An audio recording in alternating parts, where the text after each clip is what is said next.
आपल्याला पहिल्यांदा चेक करायला लागेल की हे जे दिलेले जी पी आहेत त्यांचा आर कॉमन रेशो किती येतो आहे. सो पहिला प्रॉब्लेम मी घेतो. ओके, व्हेरी फर्स्ट प्रॉब्लेम कसा लिहायचा आहे ते बघा की कन्सिडरिंग रेशो घेऊन बघतो. हा 1/4 अपॉन 1/2, 1/4 डिवायडेड बाय 1/2. सो बे के बे दुणे 4 म्हणजे 1/2 राहिला. हा 1 राहिला त्याचा काही फरक नाही पडत कारण डिनॉमिनेटरला 1 राहणं म्हणजे काही टेन्शनच नाही आहे. 1/2. आता दुसरा रेशो घेऊया 1/8 आणि 1/4चा. 1/8 डिवायडेड बाय 1/4. सो 4 एके 4, 4 दुणे 8 म्हणजे इथे आला परत 1/2 म्हणजे इथे पण रेशो सेम राहिला 1/2. तिसरा रेशो घेऊन बघूया 1/16 डिवायडेड बाय 1/8. 8 एके 8, 8 दुणे 16 म्हणजे 1/2. सो आपल्याला 1/2 1/2 1/2 असे रेशो तोच मिळतोय. सो कॉमन रेशो आपल्याला मिळाला. So therefore common ratio is equal to R is equal to 1/2. हा लेस दॅन 1 आहे. 1/2 म्हणजेच किती 0.5. ठीक आहे, अर्धा. तर हा 1 पेक्षा लहान आहे म्हणजे आपल्याला इथे सम टू द इन्फिनिटी फाइंड करता येईल. सो ते लिहायचं since r is less than 1, comma the sum to the infinity of the given GP exists. अस्तित्वात आहे. मग आता ती फाइंड करूया. त्याच्यासाठी आपल्याला फर्स्ट टर्म लागेल. Here first term is equal to A is equal to ह्या सिक्वेन्सची पहिली टर्म दिसते आपल्याला 1/2. So therefore sum of infinite terms of this given GP is equal to formula आहे a upon 1 minus r. So a आहे 1/2 upon 1 minus r. So 1 minus r पण आहे 1/2. ठीक आहे. सो इज इक्वल टू हे मी काल तुम्हाला सांगितलं होतं 1/2 न्यूमरेटरला तसंच राहील. डिनॉमिनेटरला 1 वजा अर्धा 1 मायनस 1/2 म्हणजे 1/2च येईल. नाहीतर तुम्ही क्रॉस मल्टिप्लिकेशनने करा, नो प्रॉब्लेम. 2 - 1 अपॉन 2 हा क्रॉस मल्टिप्लिकेशन झाला इथे. तर 2 × 1 2 - 1 अपॉन 2 असं लिहिलं तरी चालेल. हे 1/2 1/2 एकमेकांना कॅन्सल झाले, उत्तर 1 आलं. सो याचा अर्थ काय की ही जी सिक्वेन्स आहे त्याच्या पुढच्या टर्म्स किती येऊ देत इन्फिनिटीपर्यंत त्यांची व्हॅल्यू एवढी छोटी छोटी छोटी होत जाते की त्या सगळ्या कितीही इन्फायनाईट नंबर्स ॲड केले तरी उत्तर साधारणतः 1 किंवा 1च्या जर असं पुढे मागेच येणार. पुढे 1.00000 असं आलं तर, पण तेवढं घ्यायची कन्सिडर करायची गरजच नाही आहे. परत यांचा रेशो बघायचा आहे 2 टर्म्सचा. कॉमन येतो का, कॉमन म्हणजे तो किती येतो ते बघायचं आहे. So 4/3 upon 2 is equal to बे के बे दुणे 4 म्हणजे 2/3 इज द रेशो. त्याच्यानंतर 8/9 डिवायडेड बाय 4/3 हा रेशो बघूया. 4 एके 4, 4 दुणे 8, 3 एके 3, 3 त्रिक 9 म्हणजे इथे पण 2/3 आला. आता पुढचं करून बघायला नको. कॉमन रेशो आपला कन्फर्म झालेला आहे. Common ratio is equal to R is equal to 2/3.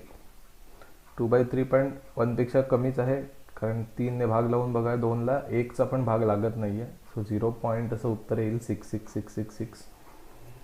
So 1 पेक्षा लहान आहे म्हणजे याची पण sum to the infinity exist करणार आहे. सो लिहा since R is less than 1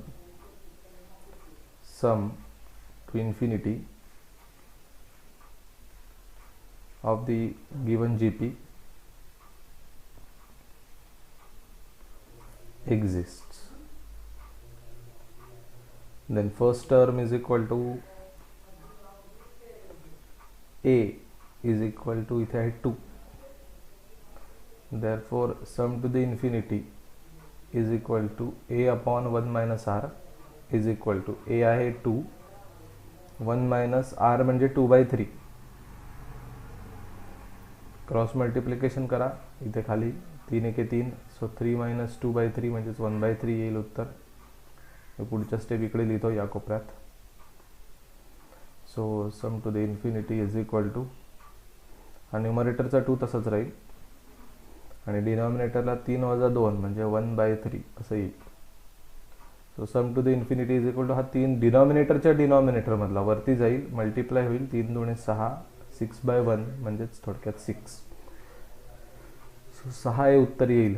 he GP तुम्ही किती वाढवा पुढे, त्याच्या सगळ्या टर्मची बेरीज केली इन्फिनिटीपर्यंत, तुम्हाला वाटेल तेवढे नंबर वाढवा.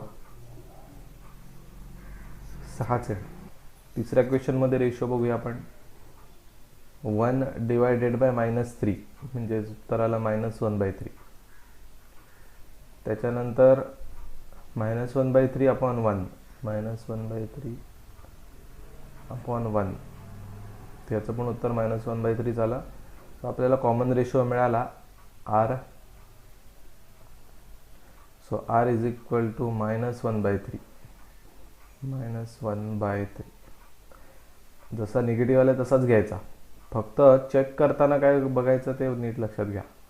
चेक करताना नेगेटिव्ह साईन बघू नका, फक्त व्हॅल्यू बघा 1/3. तर इथे मी मॉड R लिहितो, मॉड R. मॉड म्हणजे निगेटिव्ह साईन सोडून फक्त मॅग्निट्यूड 1/3. 1/3चं उत्तर येईल 0.3333 म्हणजे 1 पेक्षा लहान आहे. So less than 1. नेगेटिव्ह असला जरी तरीसुद्धा तुम्ही त्याचं चिन्ह सोडा आणि फक्त 1/3चा विचार करा. 1/3 हा 1 पेक्षा लहानच आहे. फक्त इथे मॉड का लिहिलं, कारण आपल्याला निगेटिव्ह साईन न घेता चेक करायचं आहे की 1 पेक्षा लहान आहे की नाही, म्हणून असं लिहिलं. त्यामुळे सम टू द इन्फिनिटी एक्झिस्ट करते. आता फर्स्ट टर्म जर बघितली तर त्या सिक्वेन्सची फर्स्ट टर्म आहे -3, हे लिहून टाकलं. आता सम टू द इन्फिनिटी व्हॅल्यूज टाकूया. सो ए आहे -3 डिवायडेड बाय 1 मायनस R ची व्हॅल्यू टाकताना जी आली आहे तीच टाकायची पूर्णच्या पूर्ण, चिन्हासकट -1/3. मग चिन्ह मग अशी विसरा कधी म्हटलं होतं, ते फक्त एवढ्यासाठी विसरा की तुम्ही चेक करायला 1 पेक्षा लहान आहे की नाही. नेगेटिव्ह साईन सोडून उरलेलं नंबर 1/3 चेक करा की लहान आहे की नाही, तर आहे म्हणजे सम टू द इन्फिनिटी होणार. ठीक आहे. सो -3 अपॉन 1 मायनस मायनस होणार आहे +1/3. सो डिनॉमिनेटरला आता बेरीज होणार आहे कारण हा मायनस आहे. वरती न्यूमरेटरला -3 तसंच राहील. इथे क्रॉस मल्टिप्लिकेशन होईल, 3 1 3 अधिक 1/3. सो -3 डिवायडेड बाय 3 आणि 1 4/3. त्यातला हा 3 आहे तो डिनॉमिनेटरच्या डिनॉमिनेटरला आहे, तो वरती जाऊन याला मल्टिप्लाय होईल म्हणजे -9/4. So this is your final solution. -9/4 is the sum of all the terms in the given GP till infinity. कितीही नंबर असू देत पुढे. ओके, चौथा प्रॉब्लेमकडे जाऊया. प्रॉब्लेम नंबर 4 मध्ये पण असंच कन्सिडर करायचं आहे. चेक करूया. So considering problem number 4, -2/5 divided by त्याच्या आधीचा नंबर 1/5. येस. आता इथे बघा 5ला 5 कॅन्सल झाले, -2/1 उरलं म्हणजेच -2. दुसरा रेशो चेक करूया. 4/5 डिवायडेड बाय -2/5. 5ला 5 गेले, बे के बे दुणे 4. सो 2/-1 म्हणजेच -2 राहिले. सो कॉमन रेशो आपला इथे येतं -2. आता हा -2 नंबर जर पूर्ण विचार केला तर 1 पेक्षा लहानच आहे. निगेटिव्ह नंबर आहे म्हणजे नक्कीच लहान असणार. पण तसं नाही करायचं आहे. तुम्हाला चेक करायचं आहे मॉड, निगेटिव्ह साईन सोडा त्याचं आणि नुसता नंबरकडे बघा. तर नुसता नंबर बघितला तर तो 2 आहे आणि तो 2 1 पेक्षा मोठा आहे. म्हणून इथे लिहितोय मी since mod R. Mod R म्हणजे याचं मॉड घेतलं. मॉड घेतलं म्हणजे निगेटिव्ह साईनला विसरलो, फक्त त्याच्या नंबर न्यूमरिकल व्हॅल्यूकडे बघितलं 2.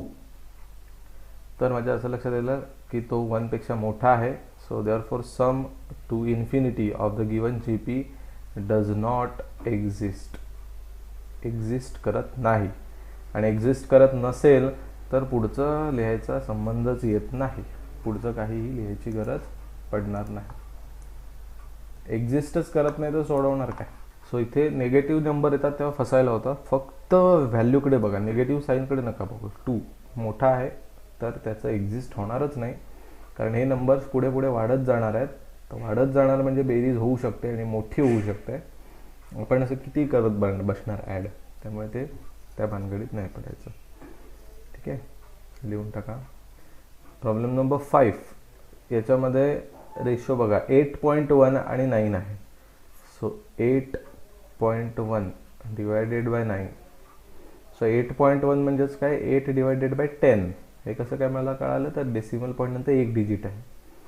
ओके, 8.1 नव्हे, 81.10, 81 डिवायडेड बाय 10. 8 डिवायडेड बाय 10 नव्हे, 81 डिवायडेड बाय 10, कारण डेसिमल पॉईंट नंतर एक डिजिट आहे म्हणून 10. इथे 9. तर तुम्ही हे भाग लावू शकता. 9 एके 9, 9 9 81. सो 9 डिवायडेड बाय 10 हे उत्तर आलं. दुसरा रेशो बघूया, 729 divided by 81. 729 divided by 81. 7.29 divided by 8.21.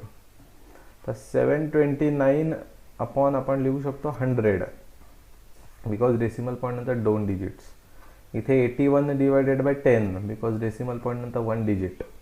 आता हे 81 9 जा, म्हणजे 81 गुणिले 9 केलं की 729 येतं. ओके, सो इथे एक शून्य कॅन्सल होईल आणि परत उत्तर येईल 9/10, म्हणजे कॉमन रेशो राहतोय 9/10.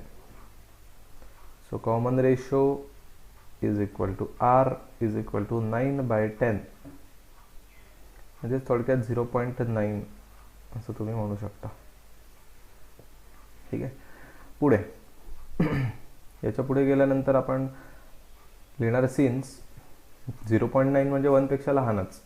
So since r is less than 1, the sum to the infinity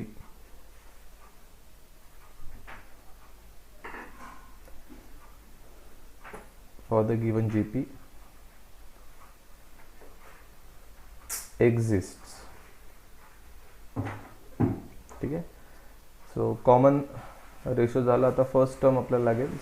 first term is equal to A is equal to पहिला 9.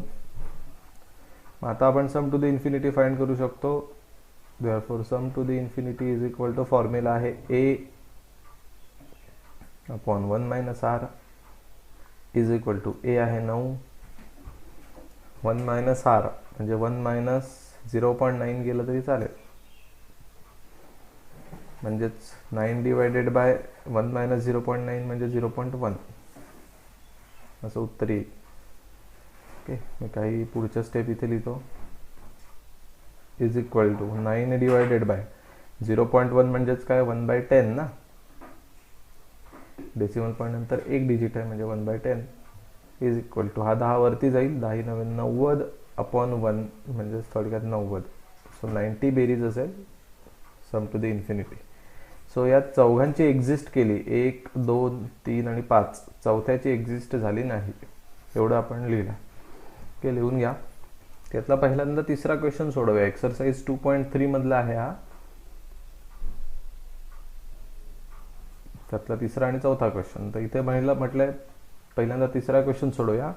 If the common ratio of the GP, so common ratio is given r is equal to 2/3 and sum to the infinity म्हणजे S infinity, sum of infinite terms is 12. म्हणजे कुठला तरी एक fixed number आलाय 12, म्हणजे तो finite आहे, पण टर्म्स किती घेतल्यात infinite. Find the first term. So we have S to the infinity is equal to formula आहे A divided by 1 minus R. मग त्या पद्धतीने फॉर्म्युलामध्ये एस टू द इन्फिनिटी टाकलं तर 12 is equal to A divided by 1 minus R. R आहे 2/3. So therefore 12 is equal to A divided by, यांचं cross multiplication करूया. 3 एके 3 वजा 2 अपॉन 3 म्हणजे 12 is equal to A divided by 1/3. हा 1/3 इकडे जाऊन मल्टिप्लाय होईल. So 12 into 1/3 is equal to a. 3 एके 3 3 चौक 12 म्हणजे ए ची व्हॅल्यू येईल 4. सो त्या सिक्वेन्सची फर्स्ट टर्म असेल 4. बस एवढंच आहे. म्हणजे हा एकच फॉर्म्युला यूज करायचा आहे.